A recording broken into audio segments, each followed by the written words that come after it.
This channel does not promote any violent, harmful, or illegal activities. All content provided by this channel is meant for an educational purpose only. এই মুহূর্তে আরো একটা বড় খবর দিই, নাম নেই ভোটার লিস্টে, এনুমারেশন ফর্মই পেলেন না প্রাক্তন তৃণমূল প্রার্থী। পুরুলিয়ার মানবাজারে ব্যাপক শোরগোল পড়ে গেছে। তপন আমাদের প্রতিনিধির কাছ থেকে আরো তথ্য জানবো। তপন, কি বলছেন এই তৃণমূলের প্রাক্তন তৃণমূল প্রার্থী, কি বলছেন, তার বক্তব্য কি? তার যেটা অভিযোগ যে তিনি 2 বছর মাঝখানে 2023 এবং 24 সালে পরিযায়ী শ্রমিক হিসাবে ভিন রাজ্যে কাজ করতে গিয়েছিলেন। তারপরেই তিনি এসে দেখেন যে তার ভোটের নাম নেই, ফলত তিনি এনুমারেশন ফর্ম পাননি। এবং তার যেটা অভিযোগ যে যারা এই কাজে যুক্ত তারাই এই ঘটনার সাথে যুক্ত এবং তারাই তাদের নাম বাদ দিয়েছে। কিভাবে তার নাম বাদ যায় তার কারণ হচ্ছে, তোমায় বলি, 2018 সালে তিনি তিস্তর পঞ্চায়েত সমিতির যে পঞ্চায়েতের যে নির্বাচন, সেই নির্বাচনে তিনি অংশগ্রহণ করেছিলেন শাসক দলের হয়ে। কিন্তু তারপরেও তার নাম কিভাবে বাদ গেল, তিনি বারবার এই অভিযোগই করছেন যে তার বাদ যাওয়ার কারণটা কি তিনি কিছু জানেন না।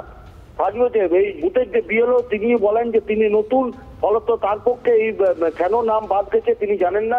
তাকে নতুন করে ভোটার তালিকায় নাম তোলার জন্য বলা হয়েছে। কিন্তু সুমন্ত ধীবরের যে অভিযোগ যে 2007 সাল থেকে তিনি ভোট দিয়ে আসছেন, 2018 সালে তিনি পঞ্চায়েতে প্রার্থী হয়েছিলেন, প্রতিদ্বন্দ্বিতা করেছিলেন, তারপরেও তিনি তার নাম বাদ চলে যায় এবং ফলে তিনি এনুমারেশন ফর্ম পাননি।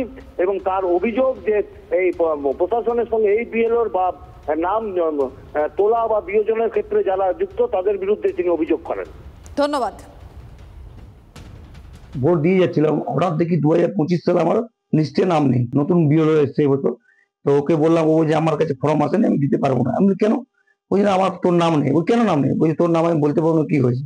আমি বলি হয়তো অন্য কোথাও ট্রান্সফার হয়েছে, দেখতেও আমি চারদিকে অনেক দৌড়াদৌড়ি করলাম, কোথাও আমার নাম নেই, আমার ভোটার তালিকার নামেই নেই। 2018 সালে আমি গ্রাম পঞ্চায়েতের নির্বাচনে আমি প্রার্থী হয়েছিলাম, গ্রাম পঞ্চায়েত নির্বাচনে প্রার্থী হয়েছিলাম তৃণমূল কংগ্রেসের। তখন নির্বাচন কমিশন আমাকে কিছু দেখলো না, কাগজপত্র ঠিকঠাক করে দেখে, ভোটার কার্ড দেখে, সবকিছু দেখে আমাকে দাঁড়ানোর জন্য সব এগ্রি করে আজ আমার ভোটের নামটা কি করে চলে গেল। আমার বাবা মায়ের নাম আছে, আমার ওয়াইফের নাম আছে এসব ফর্মে, কিন্তু আমার নেই। কেন নেই? আমি এই বছরই নতুন বিএলও, এই সকল ব্যাপারে আমার তো জানিও না। ব্যাপার প্রিভিয়াস ম্যাটার আমি কোনো বলতেও পারবো না।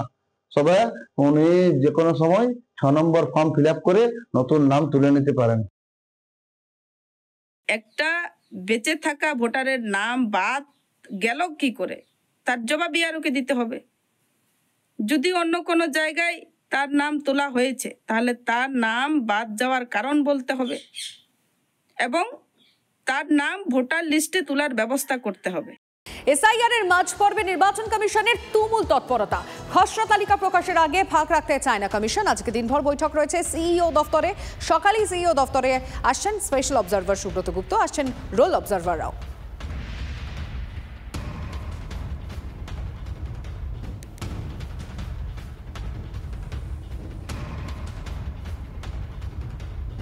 বাংলা এসআইআর নিয়ে আরো করা জাতীয় নির্বাচন কমিশন। এসআইআর এর কাজ দেখতে রাজ্যে আসছে কমিশনের স্পেশাল 13। রাজ্যে আসছেন বিশেষ পর্যবেক্ষক সুব্রত গুপ্ত, আর তার নেতৃত্বে 12 জন পর্যবেক্ষক বিভিন্ন জেলায় যাবেন। বীরভূম, পূর্ব বর্ধমান, পশ্চিম বর্ধমানের দায়িত্ব স্মিতা পাণ্ডের। পর্যবেক্ষক তন্ময় চক্রবর্তীর দায়িত্বে মুর্শিদাবাদ, মালদা। রণধীর কুমার দেখবেন উত্তর 24 পরগনা, কলকাতা উত্তর। দক্ষিণ 24 পরগনা, কলকাতা দক্ষিণের দায়িত্বে রয়েছেন সি মুরগান।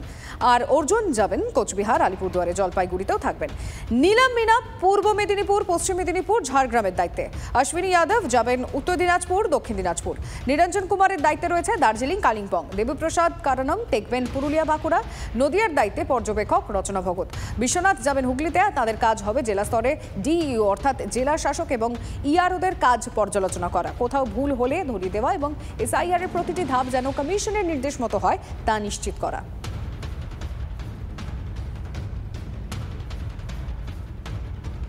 এসআইআর নিয়ে তৃণমূল বিজেপির সংঘাতের মধ্যে বিশেষ পর্যবেক্ষকের দাবি তুলেছিলেন শুভেন্দু অধিকারী। গতকাল বিরোধী দলনেতার দাবি তুলেছিলেন কমিশন যেন তাদের নির্দেশিকা কার্যকর করতে ডিইও, ইআরও, এইইআরওদের নির্দেশ দেয়।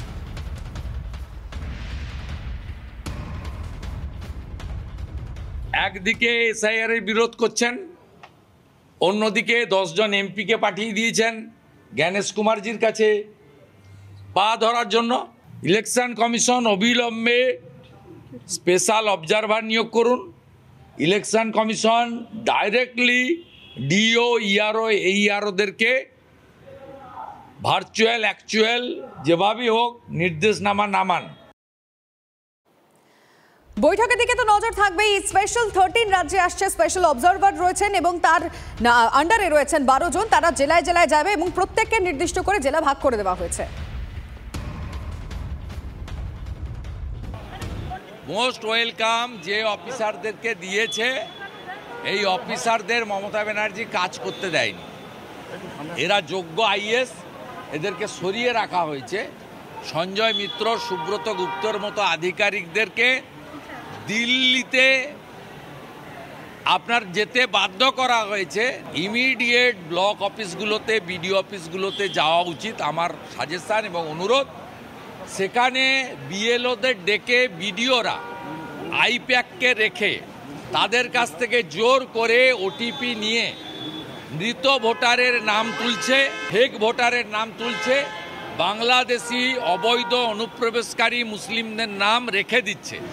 সেই কারণে 6,40,00,000 মধ্যে মাত্র 27.5 লক্ষ নাম এখন অবধি বাদ গেছে। এটা শুরু আগামী 2 মাসে এই ভোটার তালিকাকে পরিচ্ছন্ন করার ক্ষেত্রে 51,083 বিজেপি BLA-2ও লড়াই করবে, আর এই অফিসাররাও নজরদারি করবে।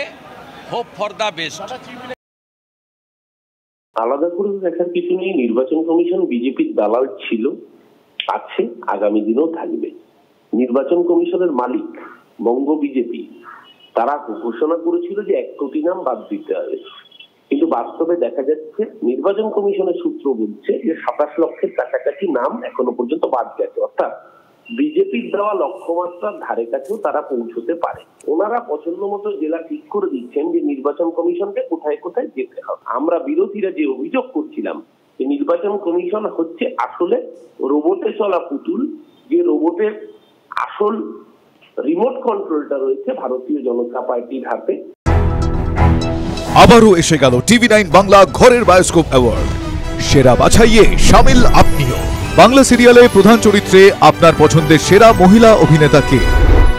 সুস্মিতা দে কথা, অঙ্কিতা মল্লিক জগদ্ধাত্রী, অয়ন্যা চট্টোপাধ্যায় বৌচুরি, রিখিয়া রায়চৌধুরী ভিডিও বৌমা। tv9bangla.com/ঘরের বায়োস্কোপ সাইটে গিয়ে ভোট দিন প্রধান চরিত্রে আপনার পছন্দের সেরা মহিলা অভিনেতাকে। TV9 বাংলা ঘরের বায়োস্কোপ অ্যাওয়ার্ডস আসছে TV9 বাংলায়।